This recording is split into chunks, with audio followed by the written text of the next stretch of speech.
Hi, I'm Casey Lueders, and this is Could Be Pretty Cool. Most of us got into creative work because we had something we wanted to make or a problem we wanted to solve.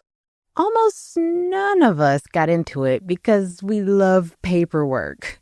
But here's the thing. Somewhere between a great idea and actually getting it funded, there's usually a wall of structure, IRS rules, and forms that could potentially stop a lot of good work before it even starts. Today, I'm talking with Rakia Seaborn, who works with an organization out of Philadelphia called Group 36, about a tool a lot of creatives and small orgs have never heard of: fiscal sponsorship. If you've ever come across a grant or a donation that you couldn't accept because you're not a 501c3, this is a conversation worth your time. Rakia breaks down what fiscal sponsorship actually is, who it's for, and how it lets you start raising money without spending years building a nonprofit from scratch. So we have a very special guest on the show today who's going to talk to us about an aspect of the fundraising process that not every indie artist or arts org or org just trying to do some good in the world in general may necessarily know about. So we're going to jump into it. Rakia, if I could have you introduce yourself and tell the folks a little bit more about what you do. Hello, thank you for having me. I am so excited to be here. That what you do question is always difficult because, like other creatives at any given point, I am working on so many different projects. Or, as you like to say, my career is a series of side quests. In broad strokes, regardless of what I'm doing, the grounding question is always, how can I use my skills as an artist to build the type of world I want to live in? In reality, that means I've made and been in several dances about an eco disaster. I've thrown fundraisers to support orgs working on the ground in Minnesota. I teach a college class about the intersection of dance history and politics. I have helped activists develop tools to take care of themselves in a crisis. I walked at New York Fashion Week in support of LGBTQ plus designers. I'm someone who's really good at bringing people together and helping them turn their great ideas into something tangible, meaningful, and sustainable. I am also someone who learned when I was a baby artist, activist, administrator that good intentions aren't enough. Great ideas are meaningless if you can't figure out how to actually operationalize them. So I've gotten really good at all things grants, like grant writing, international grant making, budget management, reporting, marketing strategy, social media, and community engagement. I do all of that for my own work, and I also do it in the service of other organizations.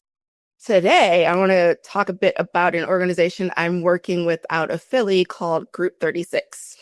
So at Group 36, what we do is actually incredibly important, especially in today's landscape. There's so much heightened scrutiny on organizations and funders doing good work. The need for a crystal clear financial management and accountability is greater than ever. Group 36 does that by providing fiscal sponsorship, grants administration, strategic consulting. At our core, we're all about building trust between organizations, donors, communities that they serve. Today, I would love to focus on fiscal sponsorship because it's one of the most powerful tools that we offer. And I think it's important that creatives know that this is a thing that's readily available to them. So yes, first of all, thank you for sharing your creative journey. We love hearing how the stepping stones of all of the pieces of one's career lead to the various things that we do to cobble together an existence. So yes, fiscal sponsorship. Tell us more about what that is, what that means. And yes, to your point, in this ever-shifting landscape, how could it potentially be used by artists, again, just orgs who are trying to do good work, to potentially be a resource? Fiscal sponsorship is one of those terms that sounds way more complicated and scary than it needs to be. So I'm going to break this down in a really simple way. At the end of the day, a fiscal sponsorship is like you're leasing a nonprofit. You have two worlds, the for-profit world and the nonprofit world. For-profit is pretty clear. You set up a business, get your EIN, and you can start making money. It's all taxable. A nonprofit or a 501c3 is different. That's what allows people to donate to you, get a tax deduction, get grants, and your donors know that their money is going towards a charitable purpose. The challenge is that setting up a nonprofit can take 6 months to a year. You need a board of directors, you need bylaws, approvals. It is a lot of steps. What we do at Group 36 is we give you the tools to get started right away, so you don't have to wait that 6 months to a year. We essentially provide a 501c structure for you so you can start raising money legitimately, transparently, and in a way that protects both you and your work and your donors. And that protection piece is huge. We're helping mitigate the risk, whether that's compliance with the IRS rules. Why should you have to be an expert on the IRS rules? We're making sure funds are used appropriately, or just building trust with your community. So instead of getting stuck in paperwork, you can focus on your mission and we handle the back end. There are different ways we structure that depending on your product, but honestly, the most important thing is we meet you where you are and help you move forward responsibly. Nice. And yes, it's always been important to make sure your financial compliance with old Uncle Sam is legit and looking good. But yes, in these particular times, probably more important than ever for, different reasons. And so yes. And speaking of which, what types of organizations or individuals work well with the fiscal sponsorship model? Someone's listening and is like, oh, yeah, I would like to start taking donations, or I would like to apply for resources that are typically reserved for nonprofit organizations, but I don't want to start my own. Am I eligible? Is it for me? Who are you all speaking to right now? Most of our clients fall into 3 categories, and we see this show up in very real situations out in the world. So the first is when you have this great idea, you're already doing meaningful work, maybe in your community or on a smaller scale, and then suddenly a massive opportunity comes your way. Someone wants to give you a major grant, you found a magical billionaire that wants to give you a donation. It's something that could really expand your impact. The challenge is that you can't accept most of that funding as an individual's. And also, foundations typically give to nonprofits, not people, so you get stuck. This is where we step in. We provide that credible charitable structure so you can say yes to that money and receive your funding responsibly without having to pause everything and spend the next year building a nonprofit. We're handling the compliance, the oversight, the infrastructure, and you can stay focused on the work itself. The second scenario could be when you already have an organization, but you're growing.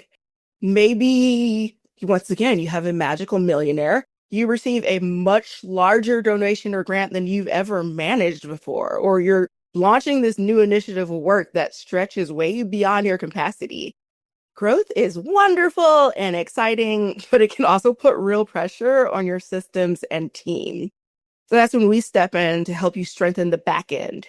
We're doing fund management, we're doing reporting, we're doing compliance, so you can scale your impact without actually burning out your staff or risking costly mistakes. And then the third is when you have this very specific time-bound project. You have a clear purpose, you want to do a 6-month campaign, it's a community initiative, it's a cause-related, targeted fundraising effort. In this situation, it really doesn't make sense to build an entire organization around something temporary. This is where we provide disciplined fund control, clear tracking, transparent reporting from the moment the funds come in to your least 501c3. And when those funds are distributed, we're just handling the structure so you can focus on delivering the impact. So across all 3, it really comes down to just removing the barriers that keep your ideas from moving forward and making sure that they're done the right way. May I ask, if someone is interested in researching this further, like going through the process, say they are someone who There is an amazing grant that is only available for nonprofit organizations. Or to your point, we talk a lot about on this show about why it's important for indie artists or small arts orgs to be incorporated in some way. Like in corporate contracting, they're not going to give money to just an individual if they don't have either an LLC or a C Corp. But when thinking about grant funding and philanthropic giving, there are instances where they will only give or be able to support other 501c3s. And then, yes, the time, the management that it takes to start that, et cetera, et cetera. So what is like the process for an org to actually start the fiscal sponsorship conversation? Yeah, with Group 36, y'all can shoot me an email. Just straight up. You can go to our website and schedule a meeting with me. I love talking with projects about what they're doing and how they're doing it and how I might be able to assist. The process with us is really designed to be simple. Once again, how do we make the paperwork and the process as streamlined as possible? A project or creative will come to me. They have this great idea. We have a chat about it. They tell me about their work that they're doing. They tell me about their budget. They tell me about who they're working with. And then I tell them a little bit about Group 36 and how we work in the world. And then if all of that information sounds great, they submit an official application, which is, once again, very straightforward. And once we get that application, we do some due diligence on our end. And if everything looks good, we can get that fiscal sponsorship agreement out in a couple days. It's meant to move quickly because your work is moving quickly. No, I think that's so important. There are so many creatives who are afraid of paperwork. So hearing that the process is not super daunting, I think is very helpful. And so actually, speaking of which, can you tell us about some of the projects that you all are working with? What are specifically some of the projects that you all are helping to support right now? We have some awesome examples of projects that are working in a lot of different lanes. Our project range is so diverse.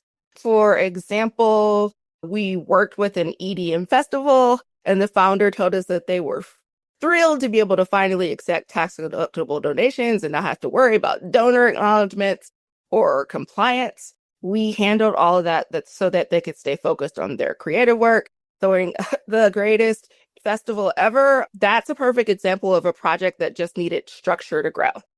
We also worked with a children's hospital in Eastern Europe, and this was about speed and impact. Through fiscal sponsorship, we helped facilitate about $40,000 in funding, and this was specifically for rehabilitation programs for children with cerebral palsy.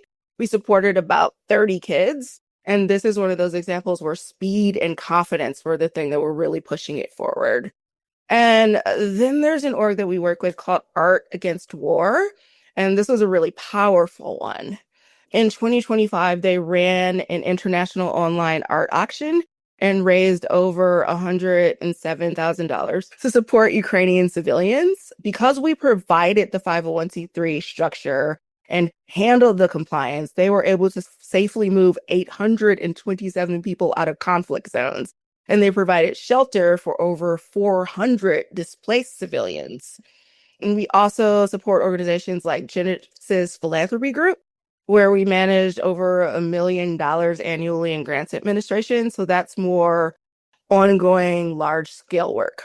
So whether it's a creative collective, a medical initiative, or an international humanitarian campaign, the common thread is that they need trusted infrastructure to move forward and make that real impact. And of course, your project, Pretty Cool Data Creative Economy Research Initiative. Yay! Which is tackling this massive knowledge gap. Through years of podcasting, research, and side quest, you found out that creators are making all these critical decisions about their work with almost no data around pricing, compensation, or business planning. And Pretty Cool Data is building that infrastructure through large-scale surveys, peer research, cohorts, and public resources like reports and podcasts.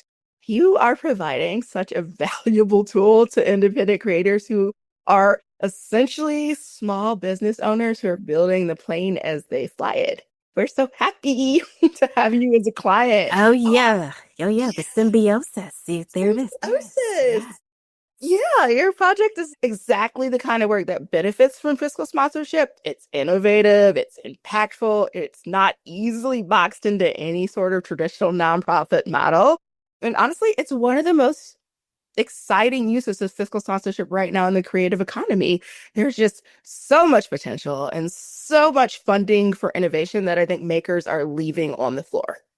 Thank you for that. Yes, y'all, the ethos of everything we do is about resource sharing. And that's why sharing this amazing resource with all of you all listening is a part of what we want to do. We want to give people and orgs opportunities to be able to grow and to be connected to financial resources that they may not otherwise have access to. So, yes, being a part of that is incredibly exciting. And we're continuing to look forward to the work that we're going to do together.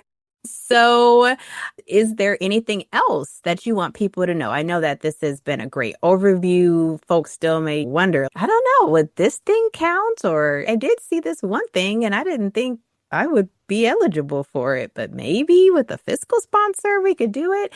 Is there anything else that you want people to have in their brains after hearing this conversation? Yes, absolutely. Okay, so the big takeaway is that we and other fiscal sponsors were not just enabling fundraising. It's not about transactions. Group 36 is here to protect the work.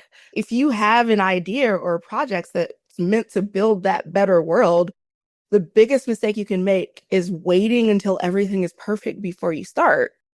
Too many great ideas have never even seen the light of day because people think they need to build an entire nonprofit from scratch, or they're just overwhelmed by IRS tax laws, spreadsheets, budgets, and making sure funds are spent correctly. Fiscal sponsorship removes that barrier and it allows you to start responsibly, grow strategically, and build credibility from day one.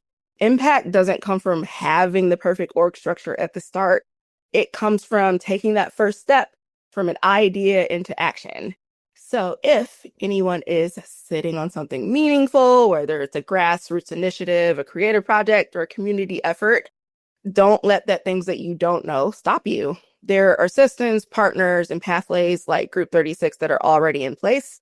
And we build that better world together. And I also want to plug, we've created a resource called the Creatives Grant Playbook that is specifically designed for artists. And it's like a step-by-step guide to how artists raise money for the work that they're doing. That is also available on our website for download, totally free. We're all about putting this information out in the world and sharing those resources.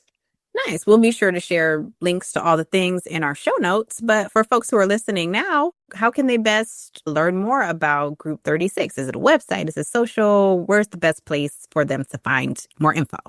All of the places. You can go to group36.org. That's our website. Click around. There's a page dedicated to fiscal sponsorship. On that page, you find the link to set up a meeting with me to chat. We're also on LinkedIn. We're on Instagram. We're on Facebook. Yeah. And I'm out in the world at a lot of events. So come say hi if you see me. Thank you so much, Rakia. I hope people listening can just potentially start to imagine how the work that they're already doing could potentially be augmented by having more resources and partnering with like-minded organizations who want that work to exist. So yes, we're going to have all this info in the show notes, y'all.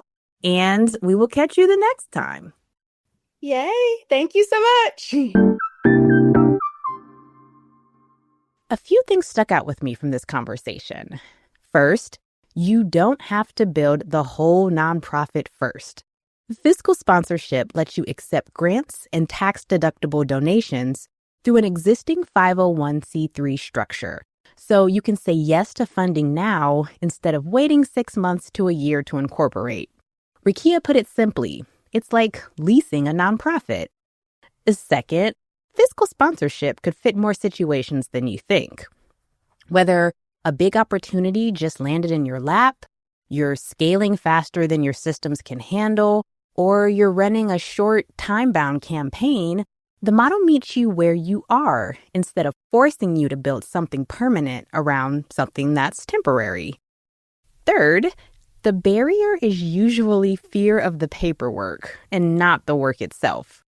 So many good ideas never launch because people think they need everything perfect before they start. The first step really is just a conversation. If you want to dig in, Rakia and Group 36 are at group36.org, where you can book a meeting and download their free Creatives Grant Playbook. We've got links and everything in the show notes. For more on the business side of creative work, come find us on Substack at couldbeprettycoolnews.substack.com. And that brings us to the end of today's episode. Farewell, and may all of your creative endeavors flourish. Could Be Pretty Cool News is a Could Be Pretty Cool original production. Created, hosted, and executive produced by Casey Lueders. Senior producer is Liz Moore, and supervising sound editor is Trinity Jackson. Our original theme music was composed by Camille Stennis and cover art design by AJ Johnson. To learn more about Could Be Pretty Cool and discover whatever else we're up to, visit us at couldbeprettycool.substack.com. Thank you for listening.